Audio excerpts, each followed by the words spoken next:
So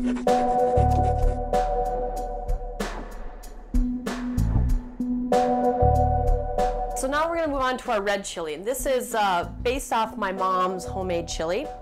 It has less items that our green chili does, but it still is pumped with flavor. So we're going to start off with, we've got a heated pan, same thing, with about 2 tablespoons of olive oil.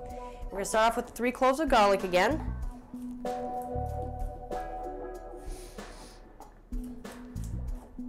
The only difference here is that we're not going to use, I don't use any onion in my red chili. You certainly could if you want to. I just prefer to keep it for the green chili. All right, so we're going to scoop that up into the oil.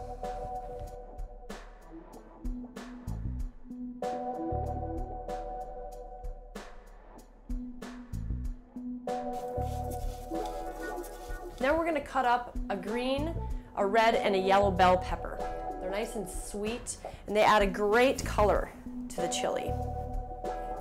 You just cut long strips like this, and I actually don't cut these up real fine. I cut them up into pretty good hunks, because when you bite into this chili, then you get, you know, you'll have a little bit of stewed tomatoes, you'll have a little bit of bean, some TVP, and you want to have those peppers as well.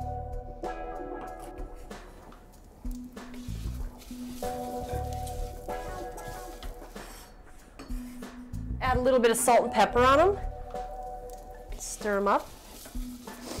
All right, now we're going to jump into our cremini mushrooms. I've already wiped these off, so you just want to take a cloth and just lightly brush the tops of them off. So we're just going to slice these up really big. I just think you could use button mushrooms, you could use portobello mushrooms if you want a little bit more of a meatier texture. I love cremini, and all cremini is just a baby bella. So I think they have a great color, they have a great flavor, and they have a great texture. Whoops, one on the floor. June will eat that up. Let's throw these in. Stir that up. All right, so now we're going to add some stewed tomatoes. I put just 2 cans of stewed tomatoes. It's 2 16-ounce cans, or they're 15.5-ounce cans. You can cut these up. You could use crushed tomatoes. You could use tomato puree. I prefer stewed tomatoes. I just think they have a nice texture. It's nice to bite into. So add this. And stir that up. Okay, so we're letting that cook, and the next thing we want to add, I want to talk to you a little bit about our beans. The choice of beans for my red chilies, I'm using 2 cans of kidney beans. You can use the light red, or you can use the dark red. It's up to you. I'm using the light red. And then I'm also using 2 cans of chili beans. Now, you're going to rinse your kidney beans, and you rinse your white beans as well. But for chili beans, you don't rinse them, because they already come in a chili sauce. And all a chili bean is it's a pinto bean that's been sitting and marinating in a chili sauce. So it's already got flavor. You can get chili beans mild, medium, or hot. And I chose hot because I like a little bit of kick in my beans. So let's add these. And then we'll add our kidney beans as well. Just give that a good stir. All right, so now we're going to add some spices too. And what I've got here is I've got chili powder and I've got cayenne. And then I have a combo, which is chili powder, cayenne, and cumin.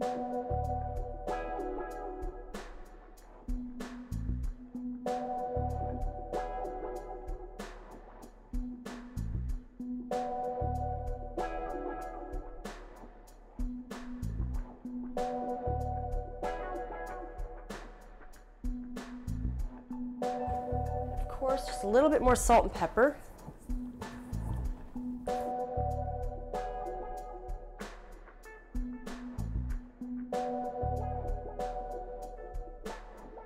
Okay, and now, last but not least, I want to talk to you about, I'm adding TVP.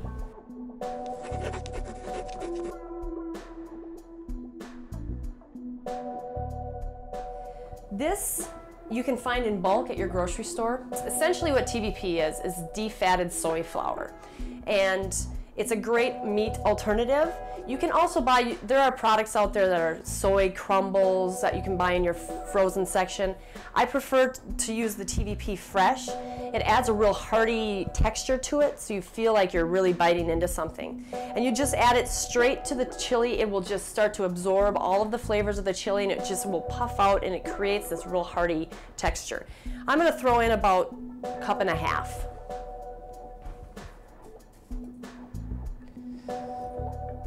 Give it a stir.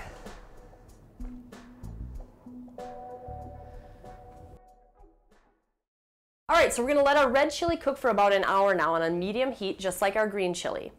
You wanna stir it every so often. You wanna taste it a little bit here and there just to find out where its heat level is at. As it cooks longer, it will bring out the heat. So, you know, if you wanna add a little cayenne here and there, go for it. You add a little salt and pepper as you move along. The longer chili cooks, the better it tastes. Trust me.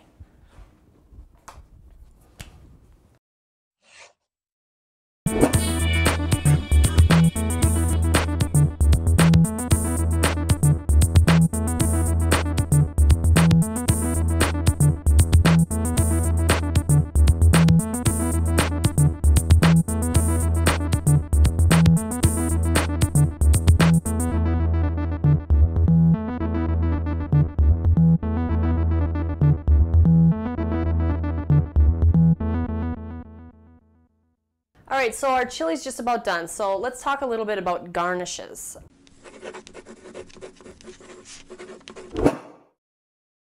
What I like to use for green chili is I like to stick with, because it's kind of got a hint of more heat, it's got a jalapeno in there, I like to use a nice fresh cut lime, since you know we use lime juice in there anyways, as well as some fresh cilantro and some non-dairy sour cream. What that does is it kind of brings out the flavor of the jalapeno, but it's got a cooling agent. So these will act as a cooling agent. It's a really nice pair. And then I'm going to stick a white corn chip with it.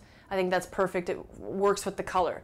And then for the red chili, I'm going to just stick with the dairy-free sour cream, a hint of cayenne on top, and then I like to use these yellow corn scoops, and you get right in. It's a real thick chili. It's real hearty, and you just get right in and scoop it up. So let's dish this stuff up, and I'll show you exactly what I mean.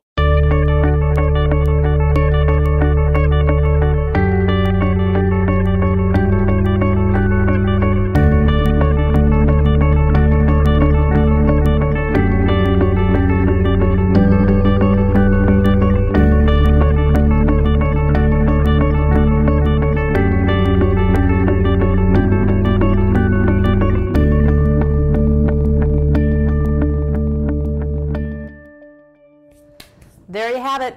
It's a beautiful presentation. The flavors are so good. The smell is amazing. People will love this.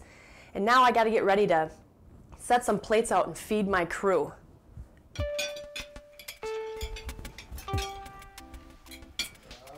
Guys, enjoy. Yum. All right, well, thanks for joining us on our special chili episode in Rhymes with Vegan. And remember, check back often, as we're always making grub and food vegan style. See you later.